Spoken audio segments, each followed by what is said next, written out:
So, in the immortal words of the Muppets, we're doing a sequel. I did not expect to make this video. Honestly, the fact that I'm making this so soon makes me feel so incredibly old. Anyways though, 2010 was an interesting time for many. It's when the internet fully took over, when fandom started to rise and become more accepted, and when the world suddenly and quickly became so unbelievably depressing. 2000 nostalgia was weird to me due to, 1, it feels weird to say I'm nostalgic for anything, and 2, how the 2000s really don't have a clear identity. For 2010s, weirdness is that, like, it hasn't even been a full decade since then. How are we nostalgic for this? Most of y'all weren't even born when this stuff came out, but oh well. I got a request for this video, I got stuff to say about it, might as well. Since it's so recent though, I'm limiting this from 2010 to 2014. Going back to the top of this video, as I said, the internet is such a big part of this decade that it pretty much downplayed other stuff to the point of irrelevance to the cultural zeitgeist. Stuff like commercials, real places, food, toys, those still existed, but no one really talked about specific stuff from this decade about those things. So I'm just not going to talk about them. So let's address all the notable movies, games, cartoons, and more make people abandon the nostalgia cycle and finally remember the 2010s. Movies are weird for the same reason they were considered weird in the last video. Most things you would consider nostalgic, mostly kids movies, remain relevant pretty much throughout their entirety. There's a few exceptions, like nostalgia is the only logical reason why Cars 2 went from punchline to people unironically praising it, but there's more. Megamind's a big one. It was popular when it came out, but was lost in the shuffle of a lot of other big movies. Like 2010 was a huge year for animated films. It wasn't talked about much for the longest time, but then suddenly, I just saw a ton of memes about it. Now it's a cornerstone of pop culture, and people are legit pissed whenever DreamWorks does literally anything and leaves out Megamind. I genuinely connect its rise solely to people comparing Metro Man to Markiplier. That's not the only film about a redeemed villain that came out in 2010. Despicable Me is unironically one of the most important films of the decade. If you told me when this came out that these guys would be the ones to make a Mario movie, I would probably scream upon finding out if time travel is real. But like, starting a massive series, basically destroying Facebook, and giving us, you're gonna hate me for this, but it's true, the most iconic character of the 2010s. I was gonna leave this off the list since like, this film was iconic throughout the entire decade, but the rise of the Jail Minion meme made me realize that the sudden turn of people hating these films and loving them, and that's gotta be partially nostalgia. And I'm saying that as someone who always loved the first two films. Freebird's moved into films that the only reason people even remember it is nostalgia. Literally no one talked about this film when it was released. Heck, I still have not seen it. But then, suddenly, it blew up. And I've seen more people talking about the freaking Turkey movie in 2022 than any animated film actually released that year. That's right, we went back to 2022 to take Turning Red off the menu. Frozen is another thing to debate including. Like, obviously, I still remember today. The last song that I played in Heat Death Universe is Let It Go. But like, do people remember the chokehold this film had in culture? A film that didn't seem to get a lot of advertising suddenly became Disney's biggest hit since Lion King. Everyone made a cover or parody of Let It Go. A recently animated film that came out was compared to it, no matter how similar they were, usually by Frozen haters to bash it. Olaf was made into a scapegoat, where haters blamed everything bad that happened on humanity on him. Elsa is the only character I can think that can rival the Minions as the most iconic character of the decade. Frozen just straight up was the world for a solid couple years, and honestly, it's one of those things that became so ingrained in pop culture, it's hard to imagine a time where it didn't exist. Puss in Boots is a film that embodies my thoughts and nostalgia, honestly. Like, I remember it, but I don't really, and it's important to me, but it's not really, and it's nostalgic, but it's not really. What even is this film? Like, I liked it as a kid, but is it truly nostalgic? I really don't know. I well remember enough to get a sequel, but in the big Shrek meme push of the mid to late 2010s, this film was completely ignored, and I don't know what that means. So that was all animated stuff, but contrary to popular belief, I do watch non-animated stuff. That said, I don't know how nostalgic this all is. Like, when looking up nostalgic films in the 2010s, Avengers kept popping up. And like, no. That film literally never went away. Like, half of the biggest film ever made was dedicated to it. That's not nostalgic.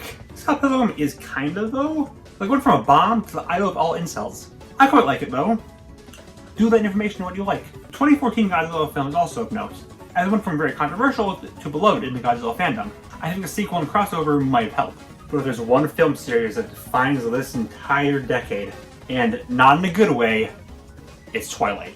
First off, yes, I know the first two films came out in the 2000s. Most of the series came out in 2010s, so it counts. But like, do you remember the culture war this series caused? everyone was slamming these. If you can think of a fictional vampire, someone drew him beating up Edward. You should just see as the death of anything ever. One of the easiest punchlines there ever was just to say, hey, remember Twilight?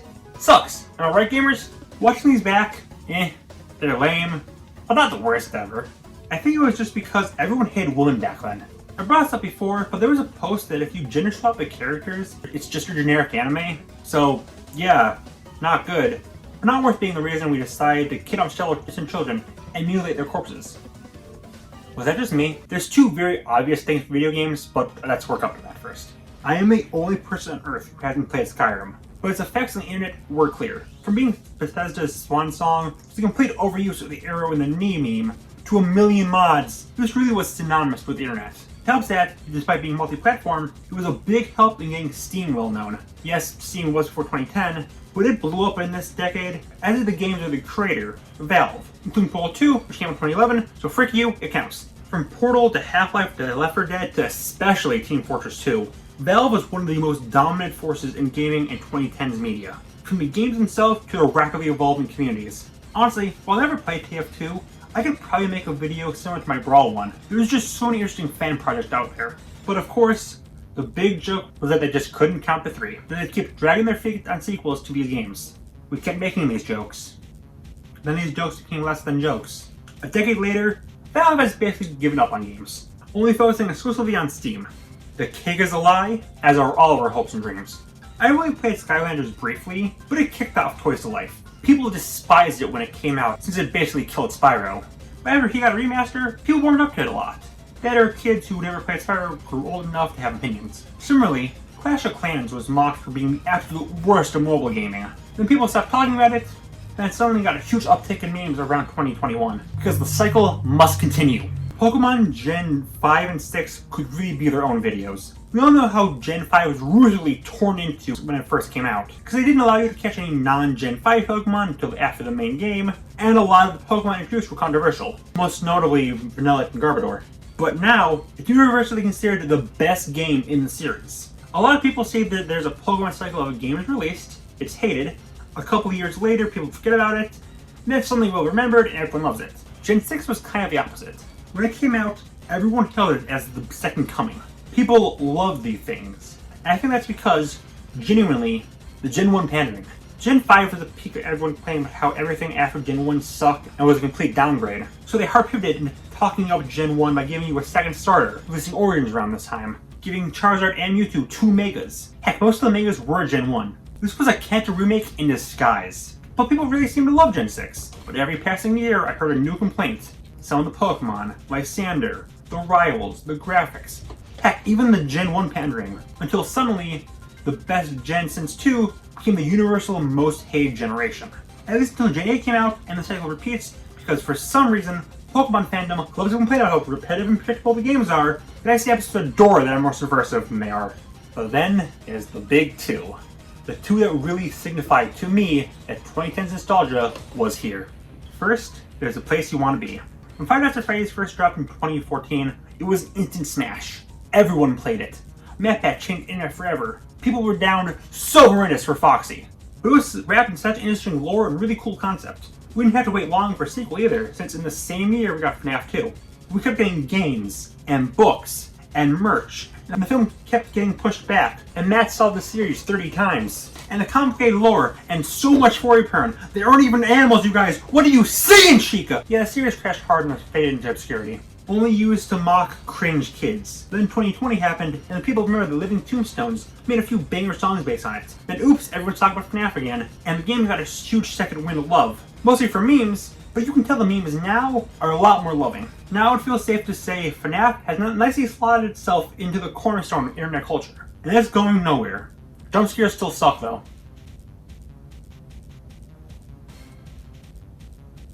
The other one is when you were probably yelling at the screen for a long time.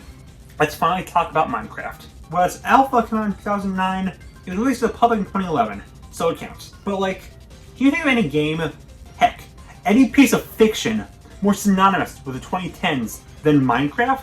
Minecraft was its own separate genre of internet content. From Let's Plays, animations, to so many songs. Like FNAF as a poster boy going from, okay, this is a pretty cool indie game, to, this game sucks and is garbage, and if you like it, you're a child, or insert slur here. Then people remembered some of the songs people made for it are bangers, and PewDiePie Let's played it, and the Dream SMP started up, and Fortnite became popular, and we needed something to counter its popularity. That's all that we loved the funny block game, and didn't bash it for several years. Minecraft is a fun game, but it generally became more than a game. It deserves all of its legacy. Before we start the cartoon segment, let me briefly take some time to talk about some anime that I didn't watch back then, but I've since heard now. Even though I didn't watch these three when they came out, these three were just inescapable. These three being Attack on Titan, JoJo's Bizarre Adventure, and Madoka Magical, all of which I did eventually watch. Attack on Titan I was only vaguely aware of, like the same song was everywhere, and Claws of Titan was like the symbol of anime for a good time. But yeah, I was very much outside of the show, at least when it came to nostalgia for it. JoJo's was also an outsider, but that was far more inescapable. Honestly, for the longest time, JoJo was the anime I wanted to watch the most. Because the idea of stands, even though it took a while to get to them, and a different protagonist every single season, seemed really interesting to me. Also, so many memes, they were so unavoidable, especially anything related to Dio. If My Hero Academia is the modern day Naruto, JoJo is definitely the modern day Dragon Ball. That show became just the go-to anime for people to introduce them to the genre, and inspired so many memes and people impersonating moves from it. Finally, there was Madoka, which boasted a big twist that at this point, as much as a spoiler as Vader being Luke's father. I first found out about this show from people talking about how this show is far darker than it looks. Still took me almost a decade to watch it, but yeah, after constantly stewing over my thoughts on it, it deserves all of its love. All of it. QB was a big thing pushed in the early years, mostly because of the betrayal, plus them just being a lovely little scrunkly. Moving to cartoons, as I'm seen as a cartoon guy, you probably think I have a lot to say here, but actually, this was a very awkward time for me. I was kind of in my cartoons are for kids phase. A few shows snuck in there. Generator Rex I deemed edgy enough to warrant a watch, and looking past the grunge, the show holds up pretty well honestly. Then there were two Nick shows that dropped on the same day, Tough Puppy and Plan Sheen. Plan Sheen isn't good, but I have some kind of attachment to it. Nostalgia, irony, or genuine, I can't tell you. Tough Puppy though, I've talked about on this channel, more than anyone really should. Everyone has that one random obscure thing they obsess over. Guess this is mine. I would have to make an hour-long analysis of the chameleon eventually. Kinda sad that it's just completely forgotten, honestly. Like, jokes aside, it's kinda fun. But then there's a show that got me back into cartoons, Gravity Falls. I've talked about this show billions of times, so I won't dive into it much. Heck, it isn't nostalgic at all for me since it never left my life. But I'll always have fond memories of a roller coaster that was all the hoaxes and fan theories, and just the overall watching period here. Like honestly, kind of benefited from being so spread out, despite being so short. It means that there was more time for the fandom to come up with what could happen, and talk about what did happen, and gaslight itself into thinking Bill had a brother, only for it to be revealed that he's a one-off gag with no connection to the Funny Triangle Man. Then there's these four shows. I'll be honest, I didn't watch any of these as a child. However, I know they're really important to this time period, and I have since watched 3 of them, so here you go. First, the one I haven't seen, I've seen so many memes about Ninjago. People really love that show. I don't know nothing about it, so yeah, there you go. But for the other 3, Regular Show is probably the one the least talked about in the old days, but the one that's most well remembered. Like, I knew about it. Mordecai and Ruby's little dance from the first episode, and My Mom were inescapable. But while I knew the show always had a strong fan base, never hit the heights of the other 2 I'm about to talk about. Really though, this one seemed to have the most profound attention of all these cartoons. Most good, some about Mordecai's love life. You can't talk about Regular Show without talking about Adventure Time though. The show that single-handedly revived CN and more or less started a whole new genre of show, of wacky comedies that slowly gained dark lore and stories with deeper themes than first glance. I'll be honest, I noticed the rise of popularity, and it annoyed Kid Me for some reason. I just had an irrational hatred of the show, despite never watching a single episode, and so, I swore to never watch it for the rest of my life.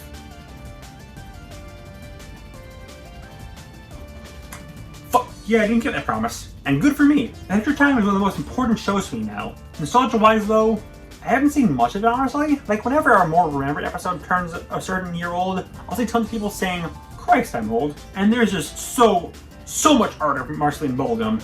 The show itself really isn't talked about as much as Regular Show, which is surprising, because this show was everywhere when it first came out. I'd say it's the only cartoon in the 21st century to be legit iconic upon release, alongside Phineas and Ferb. To be an iconic cartoon, just have Olivia Olsen voice a golf girl. It's not hard. It still has a fan base though, and CN is keeping it alive at all costs, and I'll be glad to venture over any time. But then there's one show that lives in infamy.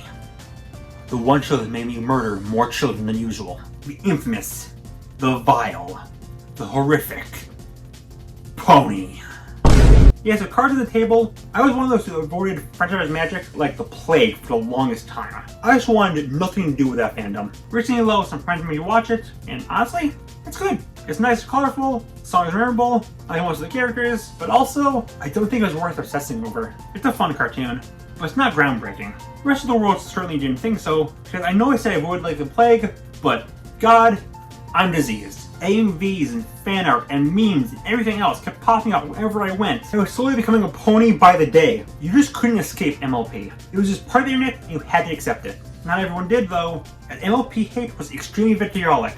And there was just so many people saying anyone who liked MLP was a man-child at best or a Jared Subway at worst. I kept expecting there to be a big war here. The bronies finally convert all non-believers to their stable cult, or anti-bronies run up all MLP fans and turn them to glue. But honestly, I just feel like one random day, both sides just kind of gave up. Sometime in like 2017 or so, I just never heard anyone talk about the show ever again. Both sides decided to just stop, move on with their lives. It's weird, since MLP still had 2 years left in its run. I think the reason maybe one, 2017 was a weird time with that apocalypse and political landscape and all that other stuff, so we just really couldn't worry about the funny horse show. And two, when you think about it, the phenomenon of MLP was far bigger than the show itself. No one cared about the characters, the music, or the world, or any episode, or anything like that. Everyone just talked about how weird it was that fully grown adults liked it, not the actual show. Compare it to Adventure Time. Like, no, actually compare the two. They're surprisingly really similar. Both shows I swore off, but like, I could name you a decent amount of Adventure Time characters, and I could sing the theme song. I didn't know the theme MLP at all, and I only knew like half the main six in Discord. The show wasn't iconic. The fan base was. I knew what clapping was though, and that's the reason why I still drink. So I'm just gonna throw everything else here. This is mostly internet stuff. I do briefly want to talk about music. Last video I avoid music. I made a joke saying I'm not talking about music because copyright sucks. But I just couldn't make this video without mentioning two things. That's four. Just pretend that it's like, you know, two hands as it's supposed to be. But anyways, first is Gangnam Style. This was absolutely inescapable. People in middle school blasted this song, did the dance, made me want to kill myself more than I originally wanted to because middle school is legal torture. If you think of a fandom that was notable at the time, there was a mashup with this. It was the first YouTube video to hit 1 billion views. Freaking Obama got in on it. I didn't like it back then, but now, I look back there fondly enough. This other one, this might be the most darkest moment of internet history. Do you remember all the hate of Justin Bieber? Like, I'm sure you know his songs, but God, the backlash he got for a solid 4 years, it's kind of embarrassing looking back. I don't even like his stuff, but it's one thing not like some kid's songs, it's another to make memes, and animations, and sketches, and flash games, all about murdering a real person just because he's popular and made some bad music. Like, I know I'm preaching to the choir here, and everyone looks back at this in shame. Heck, I'm not above it all. I was in on Bieber bashing too, but looking back, it's really shameful, and I hate them bringing the stuff back. Moving on to the general internet, there's no better place to start than memes. I can't go over them all, but memes back then just felt more simple. Even the cruder ones had this air of whimsy around them. It helped that they're always either just simple, nice things like Nine Cat, or simple jokes and puns like all the advice animals. Not or whatever this eldritch thing is.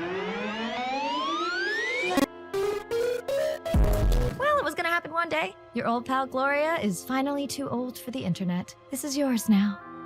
I am free. Like Gangnam Style, the Harlem Shake was a trend that completely overtook the world. Again, I'm sure everyone around my age had their school try to be hip for doing a Harlem Shake related thing. And also again, I think a notable fandom or creator is a version of it. Also, I know this is the Mario 2 Doki Doki Panic of internet trivia. This channel was started by George Miller, also known as One Filthy Frank.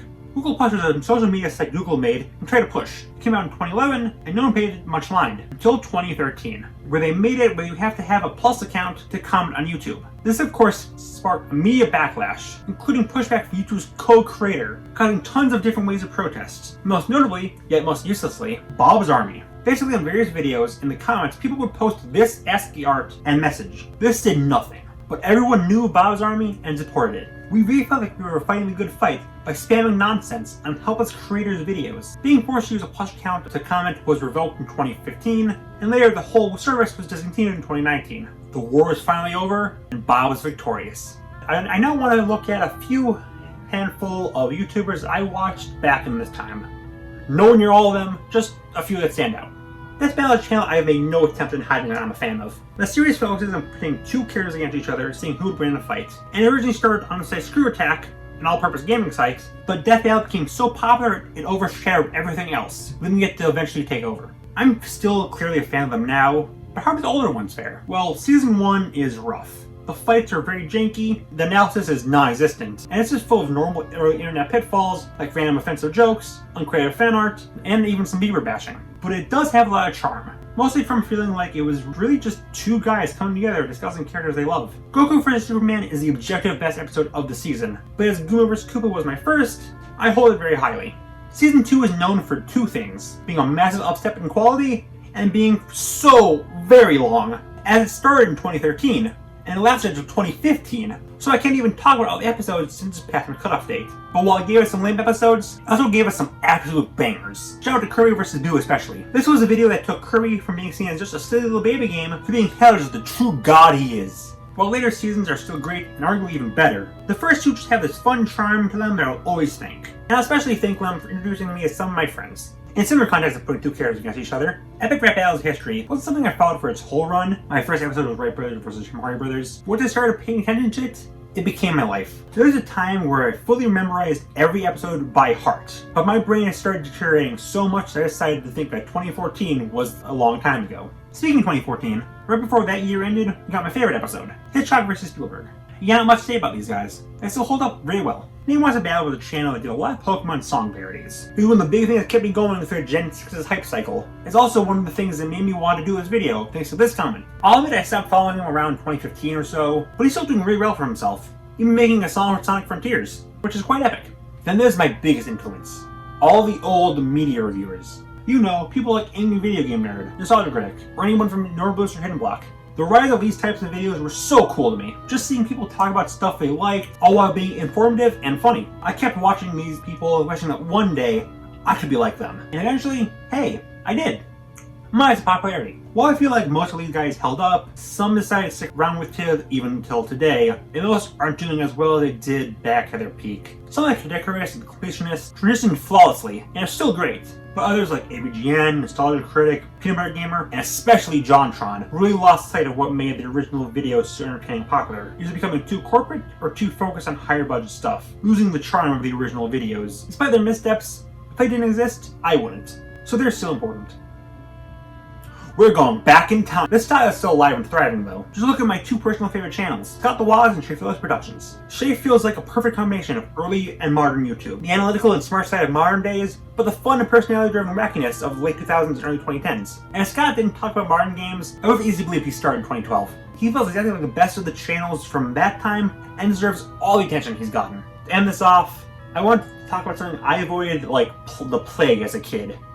But I know a lot of people did grow up with and remember. Don't hug me, I'm scared. I avoided these because they looked really scary. Plus I hated the trend of thing that looks innocent but is actually spooky. But also, I'm a sucker for puppets, so eventually I had to give these a watch. Yeah, it's as great as everyone said. The effects are fantastic, especially for a smaller production. All the songs are bangers, and it's genuinely really scary, and it's not just shock value, and it's just so endlessly quotable. I still absolutely despise it though, for the trauma it caused. Not because of a kid cannibalizing his friend, but because my favorite color is green, and I had to endure several straight years of people telling me it's not a creative color. I take it back, the videos are garbage! So, with that all out of the way, where exactly are we in the whole conversation of 2010's nostalgia? I still find this phenomenon so weird. Like, I notice people being nostalgic for the 2010s, or at the same time I know people nostalgic for the 2000s. So like, are we just gonna skip the 2000s whenever we decide to make a whole bunch of nostalgia debate like we've been doing for the 80s and 90s? I haven't seen a lot of companies cashing in on it like I've seen for the 2000s, except for Minions 2 of all things, which constantly called back to the first film. But it definitely worked, as evidenced by the whole general Minion trend.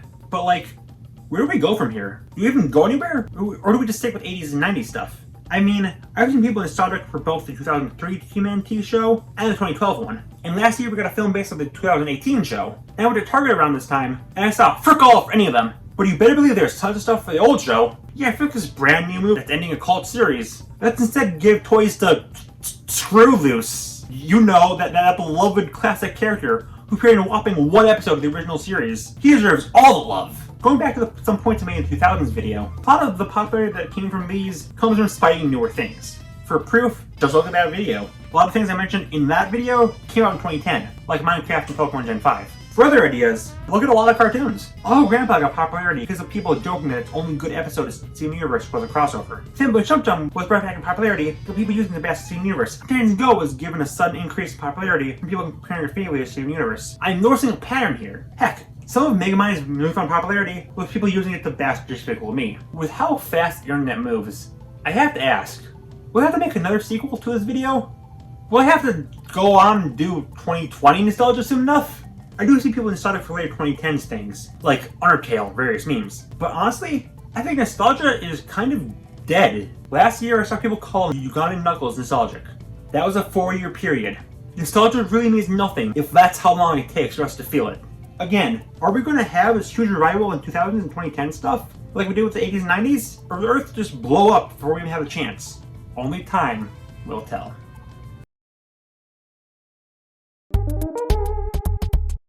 How do we address it? With cranberry sauce.